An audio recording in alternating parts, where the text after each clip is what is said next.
Hello, this presentation is part of a series that's talking about developments in early modern English phonology and the sound system, and this particular slideshow deals with probably the best known example of a series of changes in early modern English related to sounds, and that is the Great Vowel Shift. The term the Great Vowel Shift raises a question such as, wait, why is it called the Great Vowel Shift? Well, I'm glad you asked. The vowel part is pretty straightforward. It obviously involves vowel sounds. But what is a vowel shift? A vowel shift is a kind of change that involves movement of a vowel across vowel space, right? So you remember linguists like to think about vowels in terms of a two-dimensional vowel space, high vowels versus low vowels, front vowels versus back vowels. So a vowel shift would be when one vowel just moves across that space. So for example, if you had a mid-vowel O moving upward to an U, that would be a vowel shift.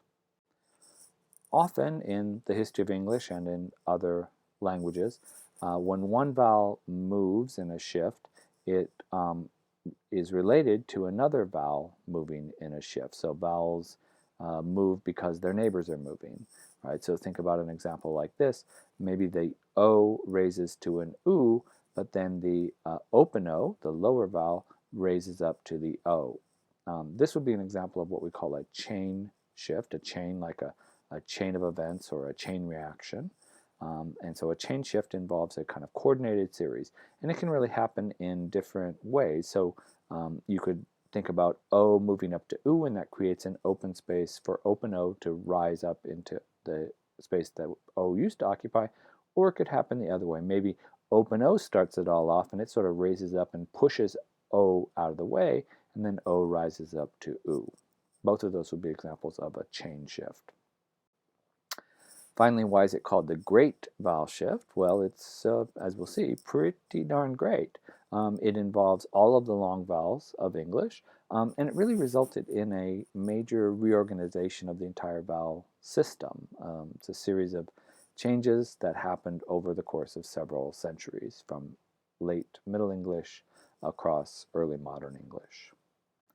So the starting point for the Great Vowel Shift is the system of long vowels from Middle English. So there were 7 long vowels in Middle English, and you can see them here arranged in the usual representation of vowel space. The Great Vowel Shift involves movement of each of those vowels.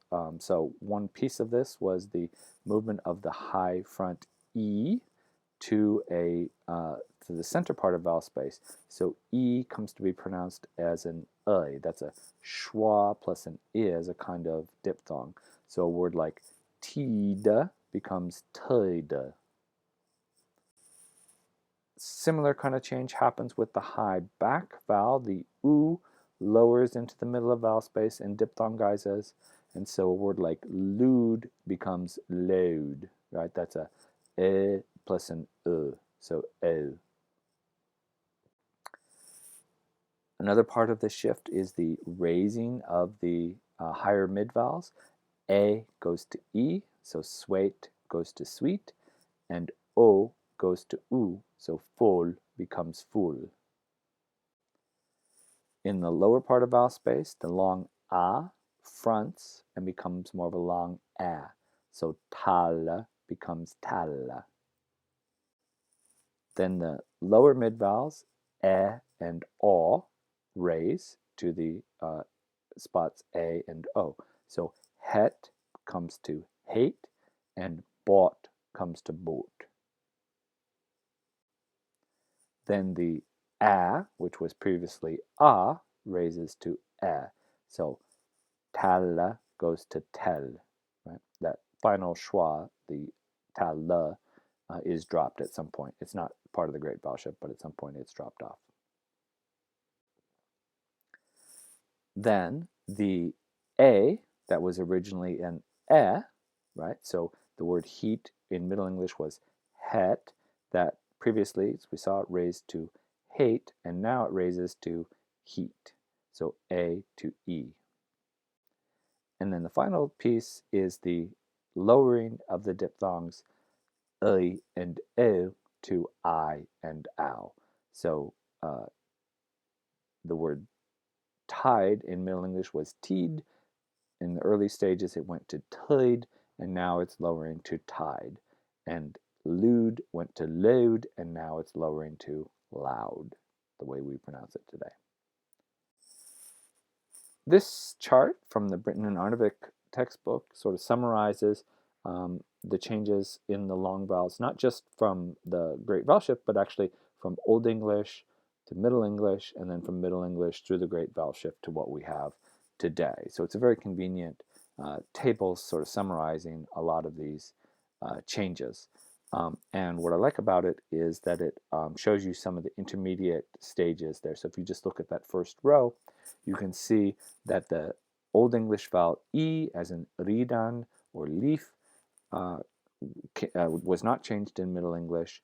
And then as a result of the Great Vowel Shift, it went first to an I, right, in the 15th, 16th century column, and then to an I, lowering to the vowel that we have today in words like ride and life.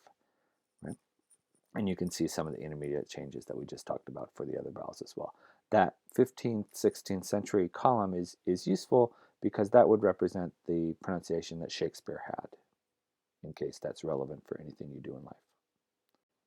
Just a couple of sort of addenda to this story of the Great Vowel Shift. One question that you might ask is about these intermediate stages, and think about like, well, we know what it was in Middle English and we know how we pronounce it now, but how do we know that it went through these intermediate stages? One example of that is, how do we know that the vowel actually went to A before it came all the way to E? Like we see a word like heat with an E today, we know it goes back to Middle English het. How do we know that it stopped at A along the way? In this case, there's pretty strong evidence because there are some words of this group, right? Some words that had the vowel in Middle English that didn't make it all the way to E, right? They stopped halfway. So there are words like great and break and steak that are pronounced with an A sound, right? They didn't go to E like the other words of that group, the Middle English group. So the fact that there are some left behind sort of shows you that probably at some point all of the words went through that stage, and then most of them raised, leaving these three words, great, break, and steak, behind. This table gives you a nice summary of sort of the before and after. You have the Middle English vowel on the left, and then you have the final result, the present English result in the other column there. So you can see E goes to I and so forth. It also gives you some example words that sort of reflect the typical spellings of these different vowels. In that regard, I just want to draw your attention to one point here. You'll notice that there are two different Middle English vowels which result in the same present-day English vowel, right? The present-day English vowel E either goes back to Middle English A or it goes back to Middle English A. And this is distinguished typically in the spelling because, as you can see, if a word today is spelled with a double E, right, as in deep, then that's a good reflection of the fact that it goes back to Middle English long A, whereas if it's spelled with an EA, that goes back to Middle English long A. So that's not 100%, but a pretty good way of determining what the Middle English original vowel was. One final sort of fun fact, think about the names of the letters, right? So we have these letters, letter I, letter E, letter A, and the names of those don't really match up very well with the phonetic values associated with those letters in the phonetic alphabet. And the reason for this is the Great Vowel Shift.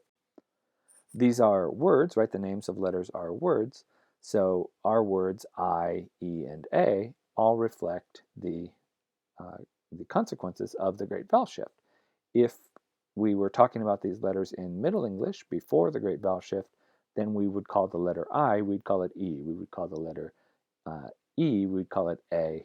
The letter A, we'd call the letter A, right? And that's because they're words, and all the words went through the Great vowel shift. So part of the moral of the story is that if we were teaching this class in Middle English instead of present day English, probably the phonetics portion, learning to transcribe vowels, would be a little bit easier. But then again, we probably wouldn't. We'd have other problems if we were trying to teach this in Middle English. So there you go. All right. See you later.